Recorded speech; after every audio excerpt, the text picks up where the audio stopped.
నటి ప్రియమణి పురుష సహనటుల కంటే తక్కువ జీతం పొందినట్లు స్పష్టం చేశారు.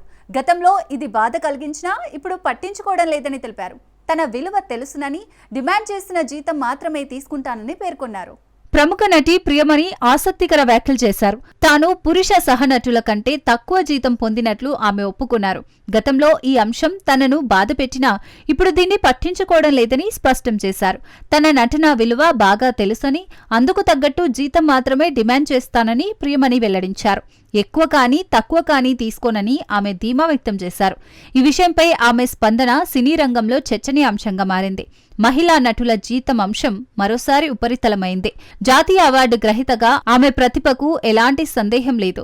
తనకు తాను విలువ నిర్ణయించుకునే ధైర్యం ఆమెలో కనిపిస్తోంది. సినీ రంగంలో లింగ వివక్షపై ఆమె స్పష్టమైన దృక్కోణం వ్యక్తమైంది. ఈ వ్యాఖ్యలు ఇతర నటులను కూడా ప్రేరేపిస్తాయని అభిప్రాయాలు వ్యక్తమవుతున్నాయి.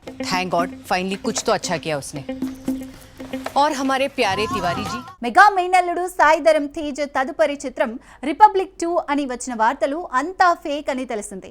ప్రస్తుతం సంబరాల ఏటిగట్టుపైనే ఆయన పూర్తి దృష్టి పెట్టారు. ఈ 125 కోట్ల ప్రాజెక్టు పూర్తయిన తర్వాతనే తదుపరి సినిమా అనౌన్స్మెంట్ అవుతుందట. సుప్రీం హీరో సాయిధరం తేజ్ తదుపరి చిత్రం రిపబ్లిక్ 2 అని వచ్చిన వార్తలు పూర్తిగా ఫేక్ గా తేలాయి. ఆయన బృందం ఈ విషయాన్ని స్పష్టం చేసింది. ప్రస్తుతం తేజ్ ఫోకస్ మొత్తం సంబరాల ఏటిగట్టు చిత్రంపైనే ఉంది. హనుమాన్ నిర్మాతలు చైతన్య, నిరంజన్ రెడ్డి నిర్మిస్తున్న ఈ చిత్రాన్ని కొత్త దర్శకుడు రోహిత్ కేపీ భారీ బడ్జెట్ తో తెరకెక్కిస్తున్నారు. 125 కోట్ల రూపాయలతో పాన్ ఇండియా స్థాయిలో రిలీజ్ కానున్న ఈ చిత్రం షూటింగ్ దాదాపు పూర్తయింది.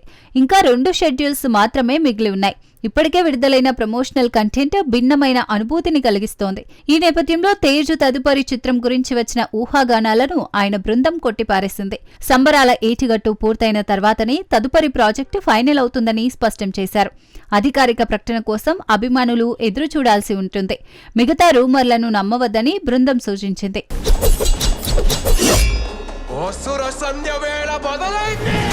ప్రముఖ నిర్మాత దిల్ రాజు మళ్లీ బాలీవుడ్ లో అడుగుపెట్టనున్నారు. సల్మాన్ ఖాన్ తో కలిసి భారీ బడ్జెట్ చిత్రం చేయనున్నారు. లాభాల్లో పెద్ద వాటా ఇస్తూ సల్మాన్ ని ఒప్పించారు. ఈ విషయం గురించి పూర్తి డీటెయిల్స్ చూద్దాం.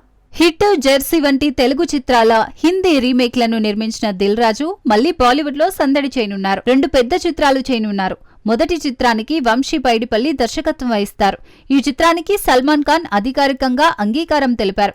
షూటింగ్ వచ్చే ఏడాది ప్రారంభమవుతుంది. దిల్ రాజు గతంలోనే సల్మాన్ కు మంచి అడ్వాన్స్ చెల్లించారు. భారీ రెమ్యునరేషన్ తీసుకోకుండా లాభాల్లో పెద్ద వాటా తీసుకునేలా సల్మాన్ ఒప్పందం కుదుర్చుకున్నారు. కనీస రెమ్యునరేషన్ ఇచ్చి లాభాల్లో గణనీయ వాటా ఇస్తానని దిల్ రాజు హామీ ఇచ్చారు. దీనికి సల్మాన్ సమ్మతి తెలిపారు. తారాగణం, సాంకేతిక నిపుణులు ఖరారు కాగానే అధికారిక ప్రకటన వెలువడనుంది. అదనంగా సంక్రాంతికి వస్తున్నాం చిత్రాన్ని కూడా హిందీలో రీమేక్ చేయనున్నారు.